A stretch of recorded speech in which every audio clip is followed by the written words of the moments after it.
Сәлем барлықтарыңызға қайырлы кеш. Біз бүгін жалпы сандарға байланысты есептерді қарастыратын боламыз. Ал кеттік. Жалпы бізде санның бізде мынандай болады: 2 таңбалы сан и 3 таңбалы сан. И соларды разрядтарға жіктеу деген болады. Ол бізде бірлік, ондық, жүздік, мыңдық и так далее қарай. 10 мыңдық, 100 мыңдық, миллиондық ара кете береді бізде шексіз. Мысалы қараңдар, мен неғып мен мысалы 2 таңбалы санын жазу үшін 2 таңбалы санын жазу үшін мен не істеймін? АВ деп тұрған мына 2 таңбалы сан. Мына үстіндегі сызық деп тұрған сол 2 таңбалы санның белгісі. Көйтумен ортасына әшейін 2 таңбалы санның белгісі. Мен бұны қай жазамын? 10А қосылған В. Бұл жақтағы менде А деп отқан ондық, В деп отқан бірлік. Мысалы қарасыңдар, мен А санын қандай санасам болады? Мысалы 49-ы мен разрядқа қалай жіктеп жазамын? 4 көбейткен не деп жазамын? Аның орнына бізде не тұр? 4 тұр. Почти 4 көбейткен 10 қосылған В-ның орнына бізде не тұр? Бізде В-ның орнына 9 тұр. Почти 4 көбейткен 10 қосылған 9 десек, біз осы 49 деген мән шығады екен. Ал если бізде 3 таңбалы сан болса, 3 таңбалы сан болатын болса, менде кетеді А, В, С деп алайық мысалы ретінде. Ол менде 100А қосылған 10В қосылған С дейді. Бұл жақтағы менде А деп отқан жүздік. Так, А деп отқан жүздік. В деп отқан ондық. С деп отқан бірлік. Вот. Мысалы ретінде мен бір санды алайын. 570 мысалы. 570 алмай қойын. 570 деп алайын мысалы. Мен мұны қай жазам? 100 көбейткен А дейді. А деп отқан бізде не? Ол 5-ке тең дұрыс па? 100 көбейткен 5 қосылған 7 көбейткен В, 7 көбейткен 10 қосылған С бізде ол 3-ке тең болады. Получается, мен осы 573 деген санды қайтып жаза аламын. Осы разрядтарға жіктеп жаза алады екенмін. Енді осыған байланысты қазір есептер шығарып көрейік. Ал қараңдар, екі санның қосындысы 11-ге, ал айырмасы 5-ке тең дейді. Осы сандарды табыңыз дейді. Енді қараңдар, мен бұл жақта негізі екі жолы бір шешіп жүйемен шешсек болады, және жаңағы китайский вариантпен шешсек болады. Ол қалай? Мен мысалы китайскиймен көрейін. А жауабы 9-2 дейді. Айтады, екі санның қосындысы. Почти осы екі санды қосқан кезде 11 шығады дейді. 11 шығып тұр. Ал айырмасы 5-ке тең дейді. 9-2 алсаң 5-ке тең болады дейді. Бұл бізде абсолютно қате, дұрыс па? Почти бізде А жауабы автоматически қате болады. Келесі бұны көрейік. Екі санның қосындысы 10-ға 1-ді қоссақ 11 шығып тұр, бірақ біз 10-нан 1-ді алатын болсақ, бізде 5 шығады дейді есепте. Бұл да тоже қате, почти бұл жауабы да тоже қате болады деген сөз. Келесі сыны көрейік. 6 плюс 5 11 шығып тұр, дұрыс па? 6-тан 5 алсақ 5 дейді. Бұл да тоже бізде абсолютно қате. С да алмайды жауап, почти бізде соңғы Д деген жауап қалды. Д 8-ге қоссақ 11, 8-ден 3 алсақ, міне. Екі шартта қанағаттандырып тұр, почти бізде осы Д жауабы бола салады екен. Так, келесі. 2 натуралы санның көбейтіндісі 21, бірінші сан екіншіден 4-ке кем дейді. Осы сандарды табыңыз. Тоже жаңағыдай китайскиймен қойып бұл жерде. Қараңдар, 4-ке 5-ке қоссақ, 4-ке 5-ке қойсақ 21 бола ма? 21 сразу болмайды. Бізде не шығады бұқта? 20 деген сан шығады. Мынау қате, уже біріншіден бастап. Так, келесі. 21-де 1 дейді. 21-ді 1 көбейтсек 21, бірақ айтып тұр. Бірінші сан екіншіден 4-ке кем дейді. Получается, мен 21-ден 1-ді алсам, менде 4 болады дейді. Бұл да тоже қате. Получается, мынау жауапта қате болады. Келесі. 7-ге көбейтсем 21 шығып тұр. 7-ден 3 алсам, міне 4-ке кем деп тұр. Бұл да шығып тұр. Получается, біздің жауабымыз қай жауап болады деген сөз? С жауабы болады деген сөз. Мысалы, мынаны көрсеңдер, бұл да шықпай қалады. Неге? Өйткені 6-ға 7-ні көбейтсек бізде 42 шығады. Бізге не шығу керек? Бұқта 21 шығу керек. Мынау да болмайды бізде. Осы түрде біз китайскиймен шығарсақ болады. Келесі.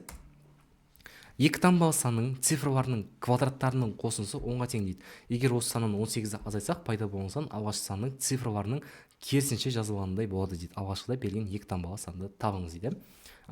Енді қараңдар, сан дегенімізде, цифр дегенімізде. Біз цифрды айтуға, цифрды отқан санды жазу кезінде пайдаланатын символ деп айтсақ болады. Мысалы ретінде. Мысалы мен қараңдар, анылайын. 25. Цифрды отқан почти бұқта 25 деген санның цифры 2 мен 5 болады. Почти 2-ның квадраты қосылған 5-ның квадраты қаншаға тең болу керек дейді? 10-ға тең болу керек дейді. Бұл жақта қарасыздар, 4-ке 25 қоссақ 29, бізде 29 10-ға тең болады дейді. 10-ға тең болмайды па? Получается А жауабы тоже қате болады. Келесі в-ны көрейік. 34 дейді, цифрлар 3 пен 4, получается 3-тің квадраты қосқан 4-тің квадраты тең болады 10 дейді. Мынақты екеуін қосатын болсақ, 9-ға 16-ын қоссақ 25, 25 бізде 10-ға тең болады дейді. Дұрыс емес, мынау жауап болмайды. Келесі с-ны көрейік. 13 1-дің квадраты қосқан 3-тің квадраты тең 10 дейді. Бірінші шартқа келіп тұр. Енді айтады, егер осы саннан мен 18-ді алатын болсам, алғашқы санның цифрларының керісінше жазылғандай болады. Получается, менде алғашқы сан мынау ғой. Алғашқы саннан 18-ді алатын болсам дейді, сол санның керісінше цифрлар керісінше жазылғандай болады дейді. Получается, 13-тен 18-ді менде мынаның наобороты бай екеуі ауысады. 31 дейді. Мен 13-тен 18 алсам 31 шама, 31 шықпайды. Получается, мына жауапты менде қате деген сөз болады. Соң менде мынау 31 деген жауап.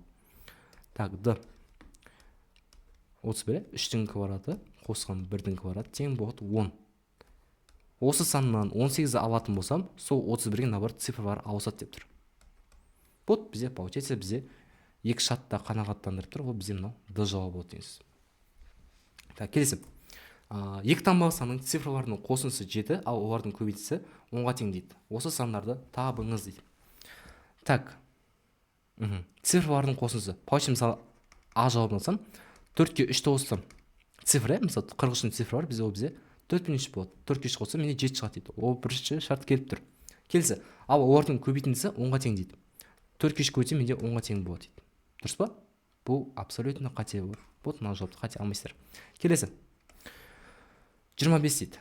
Цифрлары 2 мен 5 болады. 2-ке 5 қоссақ 7, 2-ке 5 көбейтсек 10 дейді. Міне 7 мен 10 шығып тұр. Получается, біздің жауабымыз 25 немесе 52 деген жауап болады. Вот. Мына қалғандар келмейді. Вот. Значит, біз осының жауабымыз В деген жауап шыға салды. Так, келесі. Асылжан бір сан ойлады дейді. Оған 5-ті қосып, шыққан қосындыны 3-ке бөлді дейді. Содан кейін 4-ке көбейтіп, 6-ны азайтқанда нәтиже 2-ке тең болды дейді. Асылжан қандай сан ойлады дейді. Егер осы есеп келетін болса, задым наперед. Арттан алда қарай қойсыңдар. Бай қарай. И соның керісіншесін істейсіздер. Қайтыр, нәтижесі 2-ке тең болды. 2-ке тең болды. Алтыны азайтқанда, азайтуға наоборот бізде не болады? Қосу болады. Мысалы, мен 6-ға 2-ні қоссам, не шығады? 8 дұрыс па? 8 шықты. Кетті. Оны 4-ке көбейтіп дейді. 4-ке көбейтуге наоборот бізде не болады? Бөлу болады. 8 4-ке бөлем 2. Шықты. Кетті. Оны 3-ке бөлді дейді. Бөлсе біз наоборот не істейміз? Оған кері алмау бізде көбейту дұрыс па? 2-ке 3-ті көбейтеміз. 6. И тоже оған кері шама бізде қосты деп тұр. Қосуға кері алмау бізде азайту. Вот 6-тан 5 азық, получается біздің жауабымыз 1 деген жауап шыға салады екен. Негізі орнына қойып тексеріп көрсек болады, бірақ ол өте ұзақ уақытты алады негізі. Ойда тексеріп көрсеңдер болады негізі. Ең оңай жағы негізі осы кері алмау жүресіңдер. Так, келесі. 3 таңбалы сан 3 цифрмен аяқталады дейді. Егер осы санның соңғы цифрын санның басына апарып қоятын болсақ, онда пайда болған сан алғашқы санның 3 еселенгеннен бірге артық болады дейді. Алғашқыда берілген 3 таңбалы санды табыңыз дейді. 3 таңбалы сан, бай. 3 таңбалы сан 3 цифрмен аяқталады дейді. Енді айтады, егер осы санның соңғы цифрын санның басына апарып қойсақ дейді, бай. Мынаны байғыра апарып қойсақ. Не болады бізде? 3 АВ болады. Апарып қойсақ, онда пайда болған сан. Бізде пайда болған сан мынау. Пайда болған сан осы бізде. Пайда болған сан алғашқы санның пайда болған сан. Мынау алғашқы сан. Алғашқы санның 3 еселенгені дейді. Еселену деп тұрған бізде көбейту. 3 еселенгеннен бірге артық дейді. Алғашқыда берген 3 таңбалы санды тап дейді. Алғашқыда берген паушы бізге мына сан табу керек. Алып қойын. Мысалы мен А жауабы бойынша қойын. 113 көбейткен 3 қосылған 1. Менде қанша болды? Менде 340 болды, дұрыс па? Енді қараңдар, бұл жақтағы логика не? Мынау қарасыздар, басқа цветпен алайын, сол түсінікті болсын. Так, бұны басқа цветпен алайын. Қарасыздар, АВ деп тұр. Бұл жақтағы АВ деп отқан екеуі бірдей сандар. Басындағы екеуі мен соңындағы екеуі бізде бірдей болу керек. Қарасыздар, мына жақта 11 деп тұр, мына жақта 40 деп тұр. Мына жауап бізде от мен ауыш. Бұны алмайсыңдар. Келесін көрейік. 213 көбейткен 3 қосылған 1 дейді. Тең болады 640, дұрыс па? Қарасыңдар, бізде басындағы екеуі, соңындағы екеуі 21, 40 дейді. Келе ма? Келмейді. Бұны алмайсыздар тоже. Келесі сыны көресіңдер. 103 көбейткен 3 қосылған 1 тең болады 310. Ал қарайық. Басындағы екеуі, соңындағы екеуі келіп тұр. Получается, екеуіне де келіп тұр, мына шартқа да келіп тұр. Біздің жауабымыз осы. Мынау С жауабы шыға салады екен. Ол бізде мынау С, иә. Так, келесі. Так, бірлігі ондығынан 2-ке артық дейді. Ал цифрларының қосындысының сол санға көбейтіндісі 280-ге тең болатындай етіп, 2 таңбалы санды табыңыз дейді. Мынау менде 2 таңбалы сан. Бірлігі ондығынан 2-ке артық дейді. Бізде бірлігі мынау, иә? Мынау бірлігі, мынау ондығы. Бірлігі ондығынан 2-ге артық болса қосамыз. Кетті. Бәрі қарасындар, бұл жақта бірлігі ондығынан 2-ге артық. Мынау шартты бәрі қанағаттандырып тұр. Бірақ цифрларының қосындысы сол санға көбейтсе, бәрінде 280 шықпайды. Мысалы, мен А жауабын қарайын. Мысалы, 24-тің цифрлары бізде 2-пен тұрды. Цифрларының қосындысының сол санға көбейтіндісі дейді. Мынау, сол санға көбейтіндісі менде 280 шығады дейді.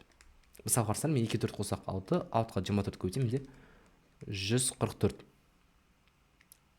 Менде 280 болу керек. Башында А жауабы менде уже отмена болмайды. Келесін көрейік. 35. Бұның цифрлары 3 пен 5, 3-ке 5 қосамыз. Оған көбейтеміз 35.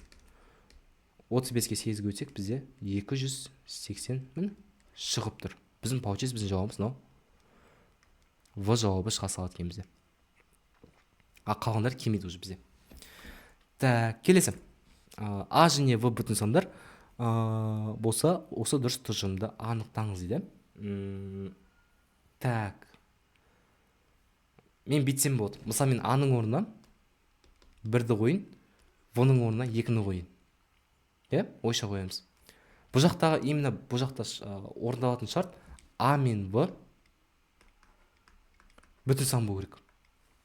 Бүтін сан дейді ғой, кәдімгі мысалы 0, 1, 5, -5, -6, -1000 теңге, -1000, -2000, 5000, 10.000, кәдімгі ешқандай қалдығы жоқ сандар. Енді осы шарт бойынша бізде дұрыс тұжырымды табуымыз керек. Енді қараңдар.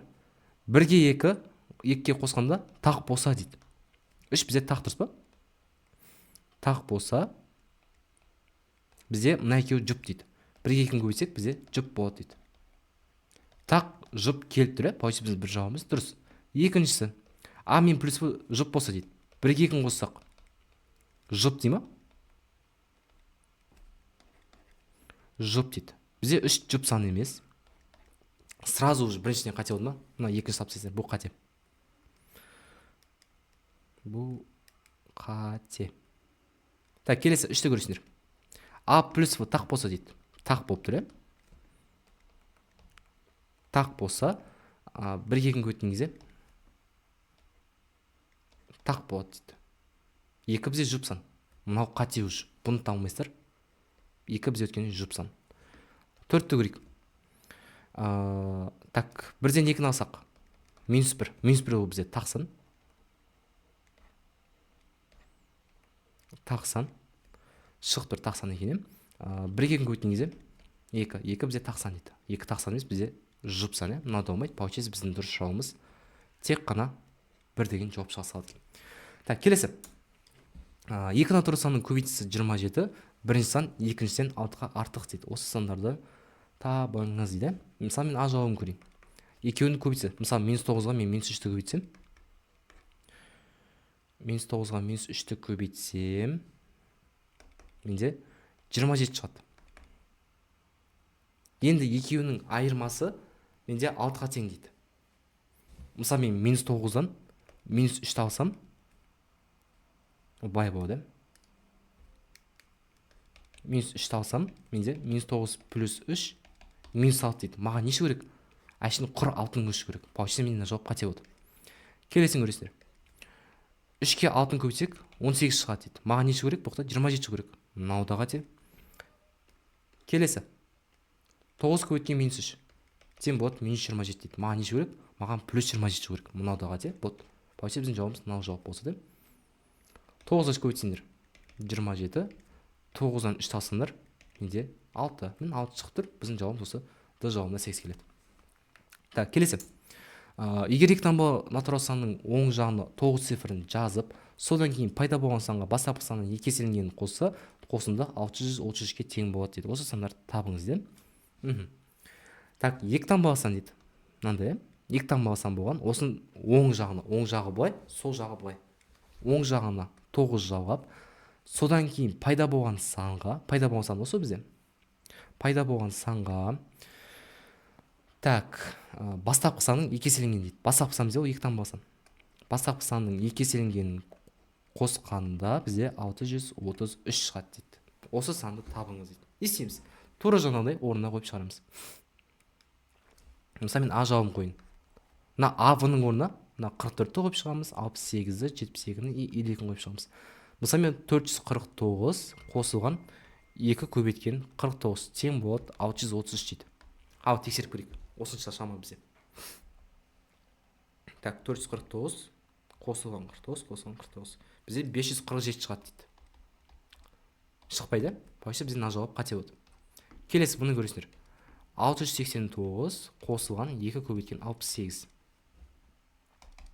Так, 689 қосылған 68. 825. Менде не шығу керек? Менде 630 шығу керек. Получается мынау да қате болды деген сөз. Келесі сыны көресіңдер. 729 қосылған 2 еселенген 72 тең болады. Есептеп көрейік. 729 қосылған 72 бізде 873 дейді. Вот, бізге не шығу керек? Бұл жақта 630 шығу керек. Мынаудаға те. Вот, біздің жауабымыз осы Д жауабы болды. Көрейік. 529 қосылған 2 еселенген 52 тең болады 633 дейді. Ал қойық. 529 қосылған 52 қосылған 52. Міне 633 бізде шықты. Осы бізде дұрыс жауап болады екен. Вот. Кетті. 3 таңбалы сан 3-ке аяқталады дейді. Егер осы санның соңғы цифрын санның басына апарып қойсақ, онда пайда болған сан алғашқы саннан 189-да кіші болады дейді. Алғашқыда берген 3 таңбалы санды тап дейді. 3 таңбалы сан 3-пен аяқталады дейді. Дұрыс па? Былай кетті. Егер осы санның соңғы цифрын басына апарып қоятын болсақ, тура жаңағыдай басына апарып қоятын болсақ, пайда болған сан алғашқы саннан 189-да кіші. Пайда болған сан, мынау пайда болған сан бізде.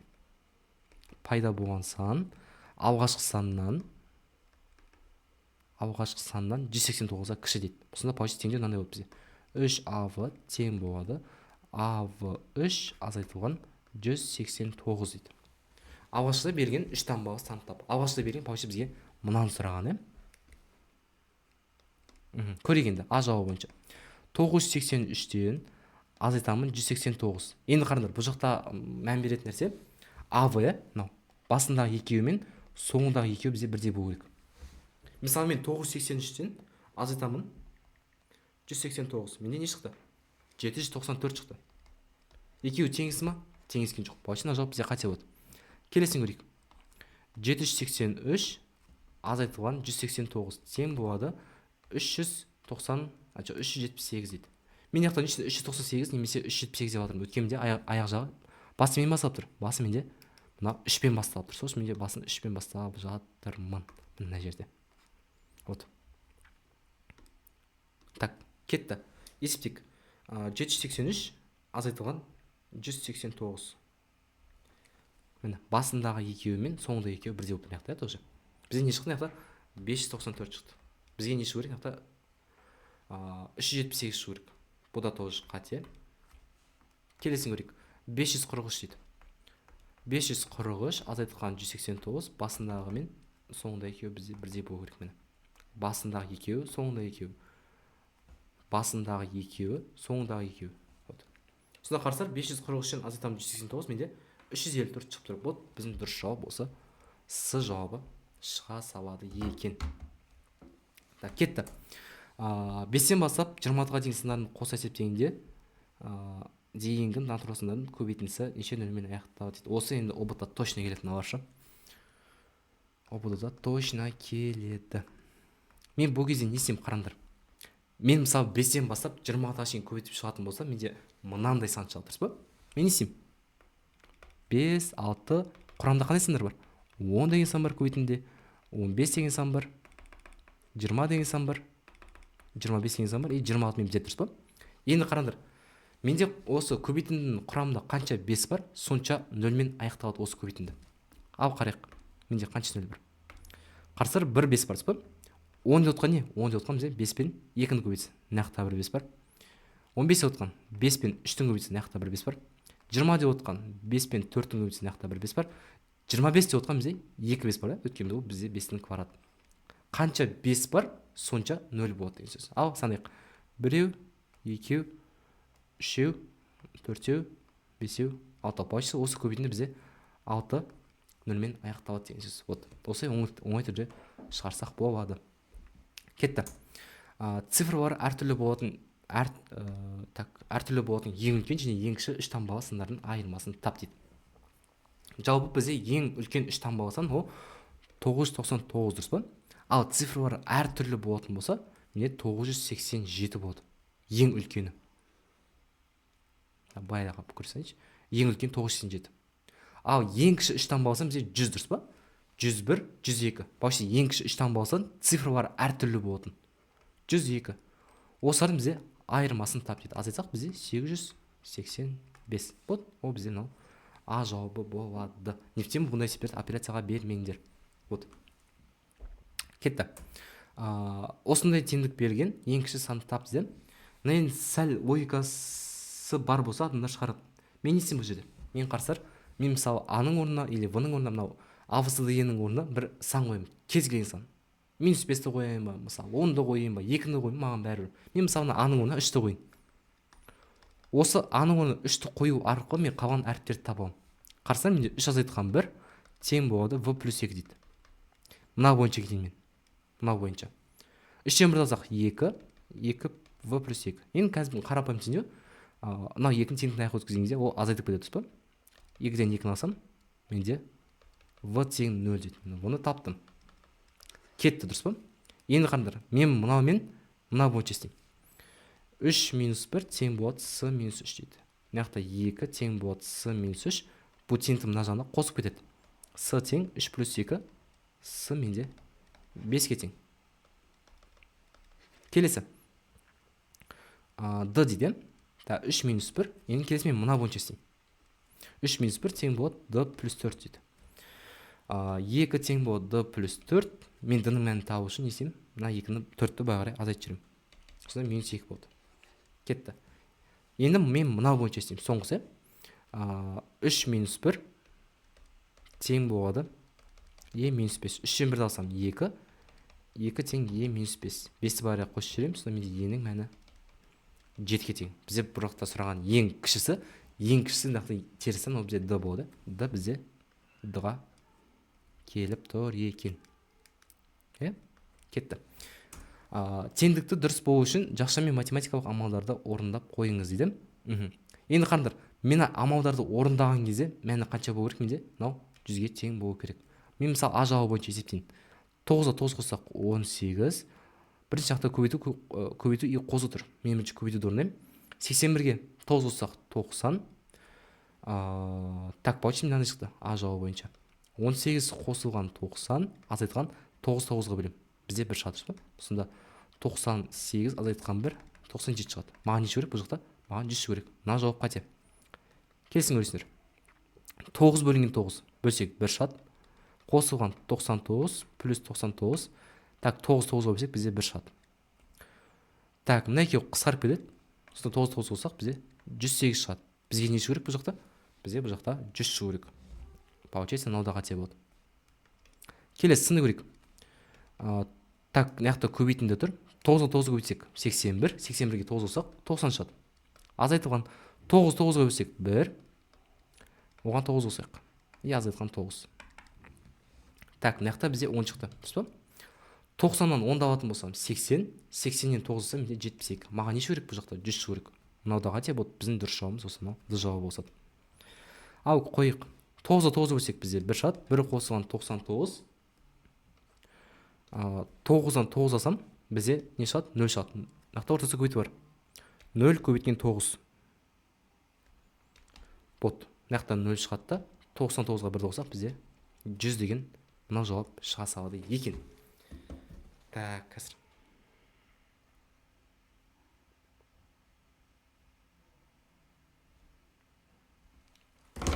Келесі. Есептеңіздер. Бұл жақта енді сәл логика керек болады. Қандай логика дейсіңдер? Бұл жақта мынандай. Мынау 38 минус 1, 38 минус 2, 38 минус 3, та кете береді. 38 минус 8 деп деген ортасы сан бар, 38 минус 8 деп кетеді. 38 минус 39 деп кетеді. 39 минус 40 и 38 минус 41. Енді қараңдар, мен 38-ден 38-ді алатын болсам не болды? 0 дұрыс па? Мен 0-ге кез келген қандай сан болсын, миллион болсын, хоть миллиард болсын көбейтсем, менде по-любому ақыр соңында не шығады? 0 шығады. Өткен 0-ге кез келген санды көбейткен кезде по-любому 0 шығады бұл жерде. Вот. Так, кетті. Бірнеше натурасындар берілген және олардың қосындысы 95-ге тең дейді. Егер осы сандардың әрқайсысын 3-тен азайтсақ, онда жаңа сандардың қосындысы 71-ге тең болады дейді. Қанша натурасан берілген табыңыз дейді. Мен мысалы мынандай сандар қосылған. А, В, С, білмеймін қанша сан екен. Қосылған. Бір X деп алсаң, X деп алсаң, тең болады қанша дейді? 95-ге дейді. Енді деді, егер осы сандардың әрқайсынан -3 алатын болсақ, мысалы, мынадан да -3 алынады, мынадан да -3 алынады, мынадан да -3 алынады.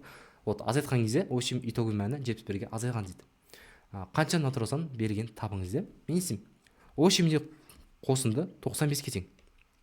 И азайтқан 3 көбейткен x. Бұл жақтағы менде x отқан, сол қанша натурасан бар? Вот, сол. Не үшін 3? Өткен каждый саннан менде азайтып жатыр. Сол үшін мен алдынан 3 азайттым. Вот.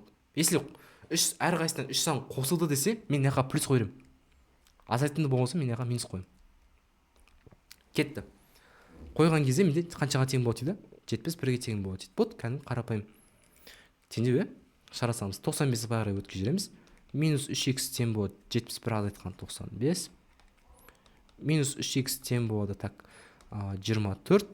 Минус 3-ті бағарай бөлсек, бізде x-тен 8. Сонда бізде барлығы осы 8 натурасан қосылған деген сөз. Келесі. 3 таңбалы сан, 3 таңбалы 2 бүтін санның қосындысы 495 к санына, ал бөлінісі 4 санына тең болса, осы сандарды анықтаңыз дейді.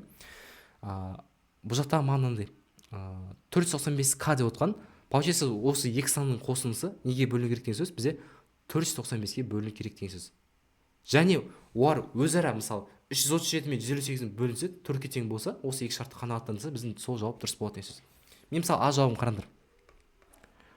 337-ні 158-ге бөлсем, менде не шығу керек? 4 шығу керек. 4 шыға ма менде? 4, скорее всего, шықпайды бұл жерде. Так, 337 бөлінген 158. Менде не шықты? 2-де 1 шықты. Маған не шығу керек бөлінсе? 4 шығу керек. Бұны алмайсыздар. Келесі, бұны көресіңдер. 675 үлкеннен кішісін бөлесіңдер.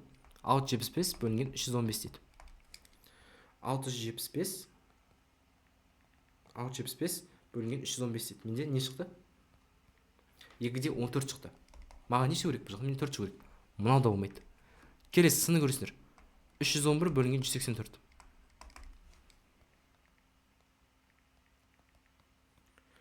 Бірде 69 дейді. Шыға ма? Бізде 4 шығырыз ба? Мынау да болмайды. Біздің жауабымыз мынауды жауап жасады. 792-ні бөлеміз 198-ге. 4 ровно шықты. Ал осылардың қосындысы бізде неге бөліну керек дейді? 495-ге бөліну керек дейді. Так. Міне, 990 бөлеміз 495. Бізде ровно 2 шықты. Болды. Получается, бізде осының жауабымыз Д жауабы шыға салады деген сөз. Так, келесі. 5, 4, 6, 3 өрнегіне көп нүктелердің орнына не плюс, не көбейту амалдарын қоюға болады. Берілген өрнектердің нәтижесінде бола алмайтын санды көрсетіңіз дейді.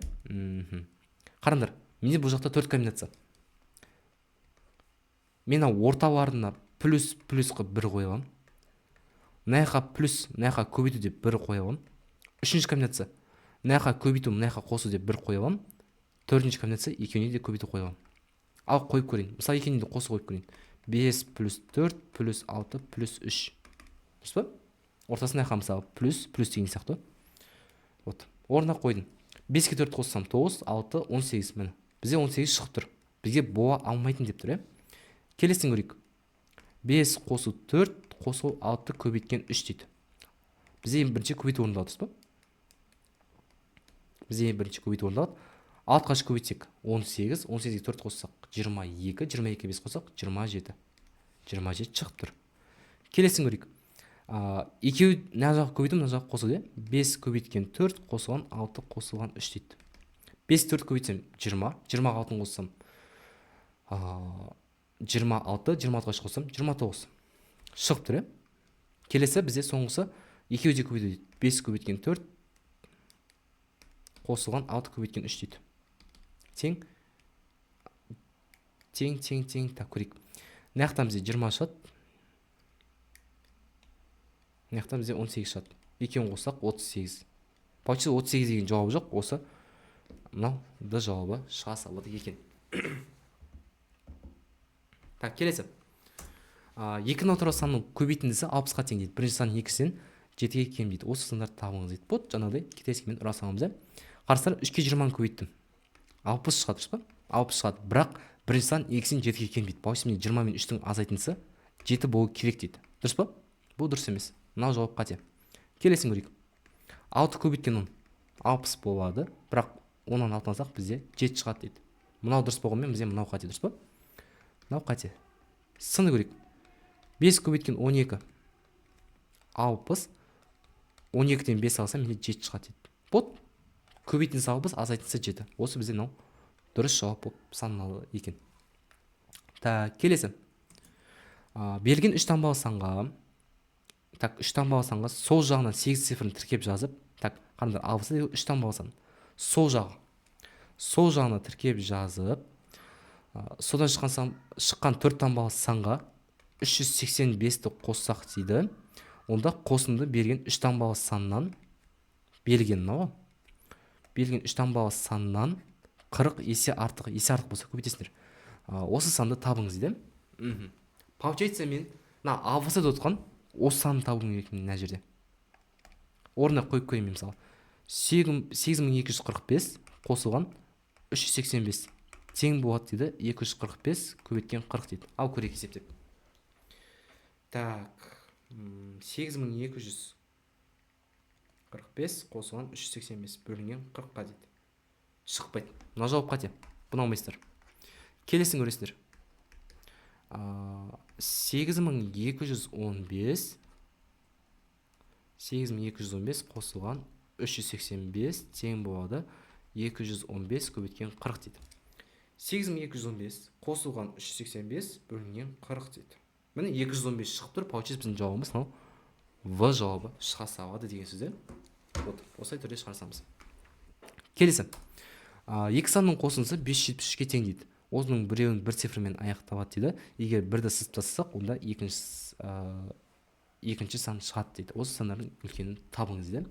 Қарсылар бұл жақта 3 таңбалы сан мен 2 таңбалы санның қосындысы 573-ге тең болып тұр. Оның біреуі бір цифрмен аяқталады дейді. Получается менде АВ1 қосылған АВ біреуді алып тастайтын болсақ, бізде 2 таңбалы сан шығады дейді. Бұл тең болады 573 дейді. Осы сандардың үлкенін табыңыз дейді. Ал қараңдар, мен мысалы 521-ді қойып көрейін. 521 қосылған, басында екеуі бірдей болып тұрсыз ба? 52 тең болады 573 дейді. Бұл бізде дұрыс па? Әрине дұрыс. Получается А жауабы болады. Мысалы келесі басқа жауаптар көрейін. 511 қосылған соңындағы бірді алып тастаймыз, 51 тең болады 573 дейді. Келе ма? 562 келмейді. Вот, получается қалғандарда келмейді. Мынау келмейді. Получается біздің дұрыс жауабымыз осы 521 деген жауап болады. Кетті. Бір натурал сан екіншіден 4-ге кем, олардың көбейтісі 252 дейді. Осы сандарды табыңыз дейді. Так, қараңдар. Бұл жақта мынандай. Азайтындысы мысалы мен 22-ден 4 алсам 18 шығады. 28-ден 4 алсам, 28-ден 4 алсам менде 24 шығады. 18-ге 4 азайтсам менде 14 шығады. 24-тен 20 алсам, 24-тен 4 алсам менде 20 шығады. Вот получится мына шарт бойынша бәрі келіп тұр, бірақ көбейткен кезде бізде 252 шықпайды. Көрейік. 22 көбейткен 18. Көбейткен кезде бізде 396 шығады дейді. Бізге не шығу керек? 250 шығу керек. Мына жауап қате. Келесін көресіздер. 28 көбейткен 24 дейді. Бізде 672 дейді. Бізде 252 шығу керек. Мынау да қате. Келесі сыны көресіздер. 18 көбейткен 14. 252 мін бұл осы біздің дұрыс жауап болып саналады екен. Міне. Кетті. Кетті. Егер екі еселенген бірінші мен үшінші еселенген санның қосындысы 23, ал 4 еселенген екінші сан және 3 еселенген біріншісінен 8-ге артық болса, онда әрбір сан қаншаға тең дейді. Мына есеп сәл біртүрлі екен. Егер екі еселенген бірінші сан екі еселенген бірінші, мысалы бірінші сан мен x деп ойын.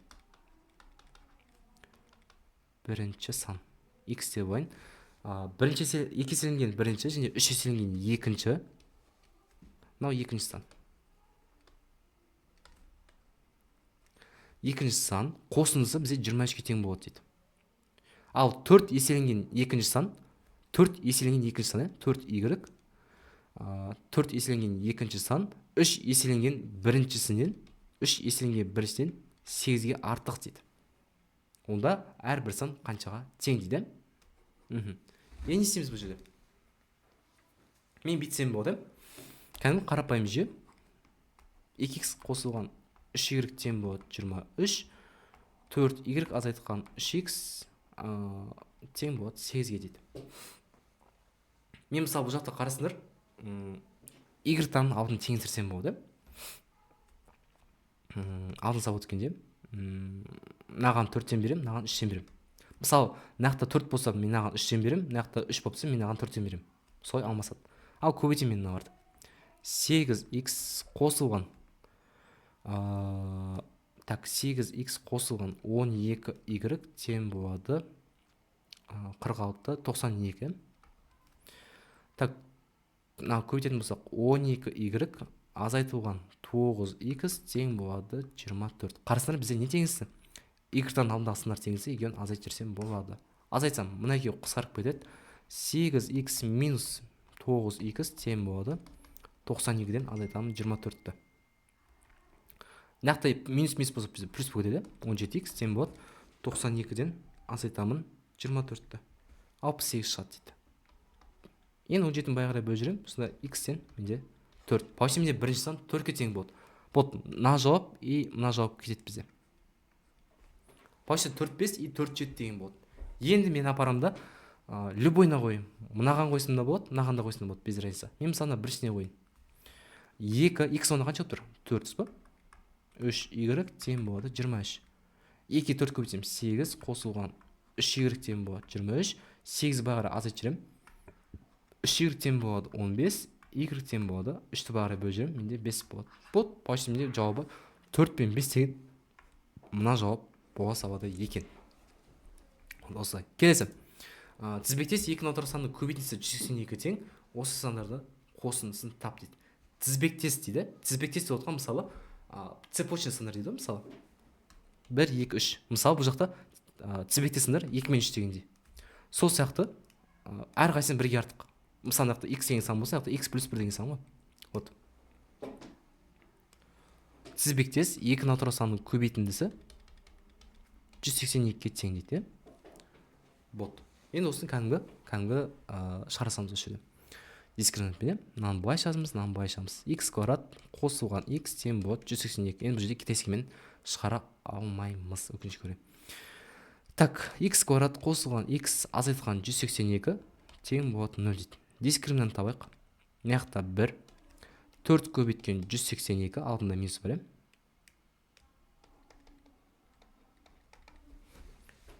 182 көбейткен 4 қосқан 1. 729. 729 ол бізде 27-нің квадраты. Сөйтіп түбірін табайық. X біріміз минус 1 плюс минус 27 бөлінген 2. Ал қосып естейік. Минус 1 плюс 27. 26-ды 26-ны 2 бөлсек 13. Екінші түбірі минус 1 минус 27 минус 28. 28-ді 2 бөлсек 14, минус 14. Вот. Барам бар. Я. Так, қарасам бізде 13 шықты. Ең келесі санды табу үшін мен не істеймін? 13-ке 1 қосам 14. Вот тізбекте сандар шықты. Енді осы екеуінің қосындысын табу үшін мен қоссам, 27. О, бізде мынау А жауап шыға салады. Вот. Так, келесі. Ізделінді сан 400-ден артық 500-ден кем дейді. Егер оның цифрларының қосындысы 9-ға тең және ол цифрлармен кері тәртіпке жазылған санның 36-тан 47 бөлігіне тең екені белгілі. Ізделінді санды тап дейді. Сан 400 бен 500-дің арасында бізде есептің шартын айтылған. 400-ден артық 500-ден кем. Оны цифрларының қосындысы. Мынау бізде явно 3 таңбалы сан, цифрларының қосындысы А плюс В плюс С тең болады 9 дейді. Я, ішем. Бар. Ешчіп. Ішем. Ешчіп аға. Так, кешім сүрем. Так, қосындысы 9 дейді. Енді айтады, сол цифрлармен кері тәртіпке жазылған санның 47-тен, 36-тан 47 бөлігіне тең дейді. Енді қарсыңдар бұл жақта барлығының цифрларының қосындысы қаншаға тең болып тұр? 9-ға тең болып тұр. Так, оның цифрларының қосындысы 9-ға тең, және ол цифрларының кері тәртіпке жазылған. Кері тәртіппен жазылып, получится бай болды. СБА жазылған санның осыншама бөлігіне тең дейді. Мынау сан кері тәртіппен жазылған сан. О, бізде мынау. Кері тәртіппен жазылған санның осыншама бөлігіне тең дейді. Бізден сұрағанды ізделінді санды тап. Мынаны тап деген бізге. Не істеймін? Орнына қоям. Тоже надо китайскиймен. Мысалы қарасаңдар, А жауабы бойынша 441, дұрыс па? Осыған наоборот былай қарайсыңдар. 144 болды. 144 көбейткен 47 бөлінген 36. Ал көбейтейік. 144 көбейткен 47 бөлінген 36. Не шығады бізде? 188 шықты. Маған не керек бұл жақта? 445 керек. Бұны алмаймыз. Келесін көреміз. 414 дейді. Бұған тоже зеркально жасақ. 414 көбейткен 47 бөлінген 36. Бұл бізде қате болады. Бұны тамаймыз тоже. Келесі. С. 432. Осыған наоборот былай жазамыз. 234 көбейткен 47 бөлінген 36 дейді. Ал көбейтейік. 234 көбейткен 47 бөлінген 36. Бізде 305 шығады дейді. Бұл да тоже қате. Сол біздің жауабымыз 423 деген сан болды. 423 оған наоборот бізде 324-тің 36-тан 47 бөлігі. Так. 324 көбейткен 47 бөлінген 36. Міне бізде 423 деген санымыз шықты. Осы бізде Д жауап шыға салады екен. Келесі. Екі таңбалы натурал сан мен оған кері тәртіппен жазылған натурал санның квадраттарының айырмасы 495-ке тең дейді. Осы сандардың қосындысын тап дейді. Так, екі таңбалы натурал сан АВ дейміз ба? Оған кері тәртіппен жазылған екі таңбалы санның квадраттарының айырымы. Квадраттарының айырымы 495-ке тең дейді. Осы сандардың қосындысын тап дейді. Өкінішке орай бұны китайскиймен шығармаймыз, кәдімгі шығаруға тура келеді. Енді қараңдар, мен А-ны қайтып жазамын? А-ны мен 10А плюс В мен жазамын, дұрыс па? Сонда 10А плюс В, соның квадраты 10В плюс А-ның квадраты тең болады 495. Енді кәдімгі 7-ші классқа еске түсіретін болсақ, бұл бізде қысқаша көбейту формасы, дұрыс па? А квадрат минус Б квадрат тең болады А минус В и А плюс В. Получится, менде А-ның орнында мынау тұр, В-ның орнында мынау тұр. Ал салайын. А плюс В. Дұрыс па? А плюс В. 10А плюс В минус, қараңдар, мынау А шығады. А шығған кезде мынаяқтан минустар не есеп кетеді? 10В минус А. Я, ішем, жап. Ішем, шайт. Түсем. Я. Еш жап. Ішем, шайды. Так, енді аз айтайық мынаяқта. Так, мынаяқта бізде 10А-ға бір аны қоссақ 11А шығады. Мынаяқта 11В шығады. Келесі, мына жақта 10А минус А 9А 9а мына жақта и минус 9в тең болады 495. Енді қарасыр, мен жақсының сыртына 11 шығарам, мына жақтан 9 шығарам. Сонда 11 көбейткен 9 тең болады а минус в, а плюс в тең болады 495 дейді. Так, 99 мен бағары бөліп жүремін. Мынау бізде не квадрат болады?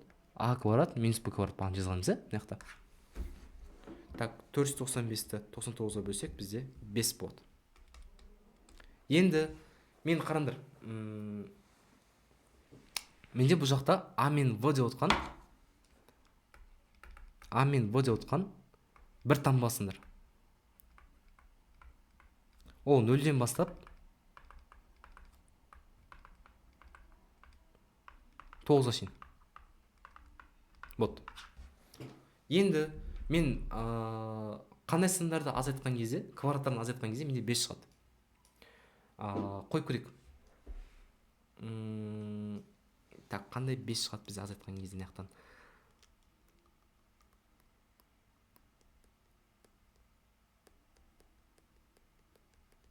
Так, қарасыңдар. 3-тің квадратынан 2-ні квадратына азайтсақ, менде 5 шығады. 3-тің квадраты менде 9, 2-ні квадрат 4. 9-ның 4 болса менде 5.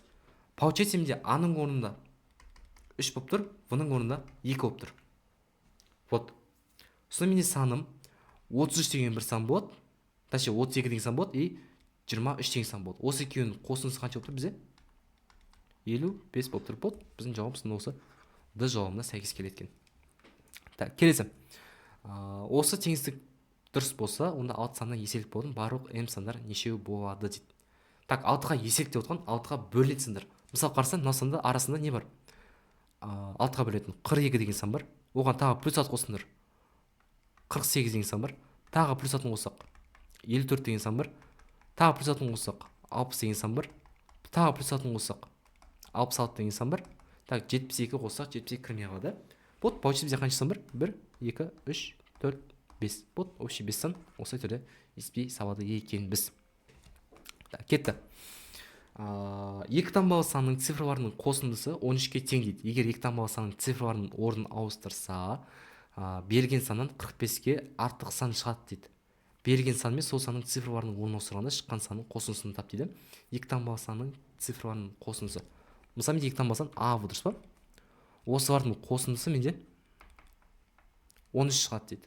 Егер 2 таңбалы санның цифрларының орнын ауыстырса, бай ауыстырса, берілген саннан, мынау берілген сан, берілген саннан 45-ке артық сан шығады дейді. 45-ке артық сан шығады дейді.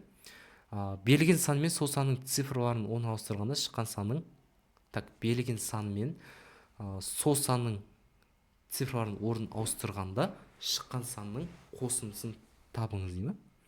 Так, берілген сан мен сол санның цифрларының орнын ауыстырғанда шыққан санның қосындысын. Башы бізден нан тап деген. ва плюс а-ны тап деген. Қанша тең болатын? Ал, қалай табам мен бұл жерде? Так. Мен бұл жерде бітсем болады. Мен бағана айттым, бұл жақта менде а мен в деп отқан бір таңбасындар. 0-ден бастап 9-ға дейін. Болды? Енді қараңдар. Мен қандай 2 санды қосқан кезде менде 13 шығады. О, әрине менде 9 бен 4-ді қалғанын қоймаймыз. Или қойып аламыз да. Так, қойып аткенбіз. 9 бен 4 деген сан болады. Қоссақ 7 мен 6 деген сан бар тағы. Так, тағы қандай сан бар? 8 бен 5 деген сан бар. Болды. Башы осында бізде 3 жағдай бар. 9, 4 деген бар, 7, 6 деген бар, 8, 5 деген бар. Так, 6, 7 десек, уже қайталанып кетеді ана жерде. Болды. Енді орнына қойып көреміз. Менде мысалы бастапқы сан, мысалы 94 болды. Мен оған наоборот 49 деп ойын. Мен 49-ға 45-ті қосқан кезде қанша шығады дейді? 94 шығады. Қарасыздар, цифр бар ауысқан бай дұрыс па? Мынау бай ауысқан. Вот. Енді осылардың бізге несін тап дейді? Қосындысын тап дейді. Получается мен 49-ға 94 қоссам қандай сан шығады деп тұр. Вот. 143 деген сан шығады екен. Вот біздің жауабымыз осы д деген жауап болады. Қалғандарды тексеріп көрейік. Мысалы так 67 қосылған 45. Менде осыған наоборот сан шығу керек. Былай 76 деген. Дұрыс па? Мынау қате. Мынаны сан шықпайды. Келесін көрейік. 58 қосылған 45 дейді. Менде мынау 58 бен екеуін ауыстырасын. Сосын менде 85 деген сан шығу керек. Шықпайды? Вот. Бізде сонда келіп тұрған осы мынау 9 бен 4 деген сан. Вот. Осы біздің жауабымыз д деген жауап шыға салады екен. Келесі соңғы есебіміз. Бір адам базарға сату үшін алма мен алмұрт және шие әкелді. Базарды бір айналғаннан кейін балдарға 1-0-ден қосайын деп шешті. Бірақ санның соңына емес, ортасына қосады дейді. Осылайша алманың бағасы 6 есе, алмұрттікі 7 есе, ал шиенікі 9 есе өседі дейді. Бұрынғы бағалардың әрбірінің 100 теңгеден кіші болса, кейін өскен бағаларының қосындысын тап дейді. Бұл сәл қиындау есеп. Өткен қарсылар бізде звездочкамен тұр. Енді қараңдар. Мен мысалы алманың бағасын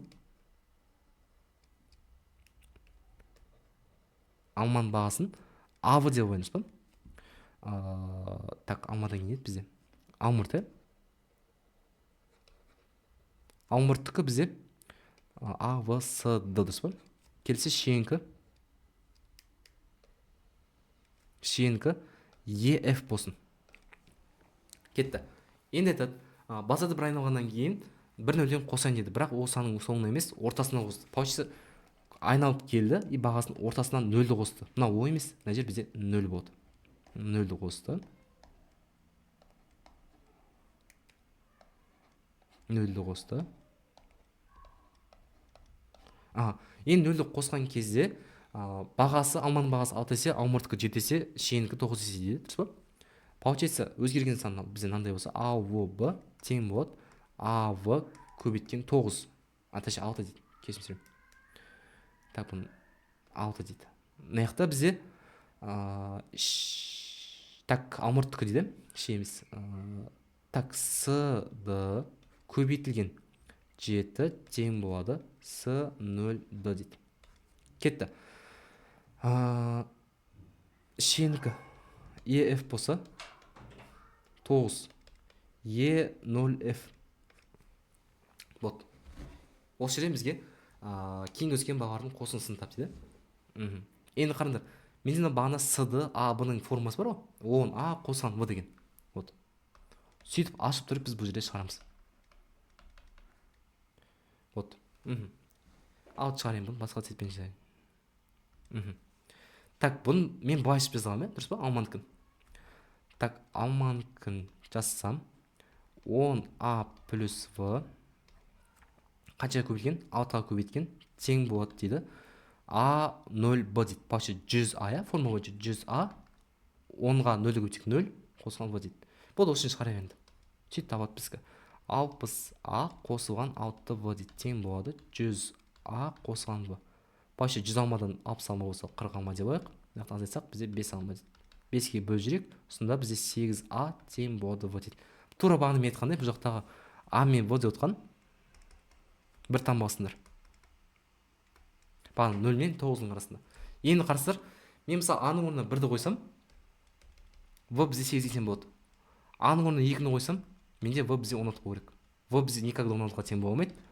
Өткен бізде В, А мен В бір таңбаласам болады. Біздің получается бізде А 1-ге тең, В 18-ге тең. Получается бізге өздері деген сан нақта не болып тұр? 108 болып тұр. Келесін көрейік. Келесісі бізде СД дейді. С-дің мен қай жазамын? 10С плюс Д деп аламын. Мына форма бойынша. Көбейтілген 7 дейді. Тең болады С0Д дейді. С 100С қосылған Д дейді. Ал ашайын, нанбай ашайын. 70С қосылған 7Д тең болады 100С қосылған Д дейді. 100-дан байғара азайт жүрем. 30С дейді. Мынаны байғара азайт жүрем. 6-ды болады. 6-ға бөліп жүрем. С тең 5-ді болады. Тоже жаңағыдай бізде С мен Д отқан. Бізде бір таңбаласындар. С-ның орнына, точнее Д-ның орнына 1-ді қойын. С-ның орнына 5 болады, көбейтсем. Ал Д-ның орнына 2-ні қойсам, менде С 10-ға тең болып қалады. Вот, получается менде Д 1-ге, С 5-ге тең болады. Получается менде жауабы мынақта 501 болады. Или қанша болады? 5 подожди, 5 мынақта болады екен. Онда ауысады бізде. 5, 1 болады. сонда менде с1 d5 болады. Бота почти менде 105 деген сан шығады. Мына жаққа 1-ді қойдым, мына жаққа 5 қойдым дегенде. Мына жаққа 1-ді, мына жаққа 8 қойдым. Келесі соңғысы бізде не болып тұр? Шейінік болып тұр. Тоже жаңа формула жазамыз. 10e қосылған f қанша көбейткен дейді? 9-ға көбейткен тең 100e қосылған f. Ал ашайын, нанбай ашайын. 90e қосылған 9f тең болады 100e қосылған f. 100e қосылған f. Так, енді мына бәрі азайтайын. Азайтсам 10e тең болады 8f, дұрыс па? Енді бұл жақта жаңағыдай e мен f бір таңбасындар болады. Мен мысалы f-ті 10 деп алайын. Так, 10 деп алсам болмай қалады сияқты. Или бола ма? F-ті 10 десем, e-ні 8 деп алсам. F-ті 10 деп алмаймыз. Өткен бағана айтқандай, e мен f бір таңбасындар. Так, мен f-тің орнына 5-ті қойын. E бізде 4-ке тең болады. Не үшін? Өткен мен 8-ге 5 көйтсем 40. 40-ты 10-ға бөлсем, менде e 4-ке тең болады. Айтып тұр, бағана f пен f, e, s, d, a, b бізде бір таңбалы сындар болу керек. Міне. Бәрі бір таңбалы сындар болу керек. Вот, получается, менде e 4-ке тең болып тұр, мынау 5-ке тең болып тұр. 405. Вот, осының бәрін қосатын болсақ, мына сандарды. Сол кезде бізде шыға салады. Ал қосайын. Мына жаққа қосайын бұны. 108 қосылған 105 қосылған 405. Қоссақ бізде 618 деген мына жауабымыз шыға салады екен. Вот, бүгінгі есебіміз аяқталды. Мынасы есеп сәл күрделі, бірақ бұл есептер мынандай қиын есептер, бұндай есептер ұбытта келмейді. Ал мынандай есептер жаңағы айырымы мынандайға тең, көбейтісі мынандайға тең дегендер ұбытта ол обязательно келеді. Мынандай қиын шығарылған есептер онша ұбытта келе бермейді. Сондықтан ескеріп отырайық тоже. Өзімізге керек. Так, вот есептер аяқталды. Келесі сабақта көргенше аман саулықта. Давайте.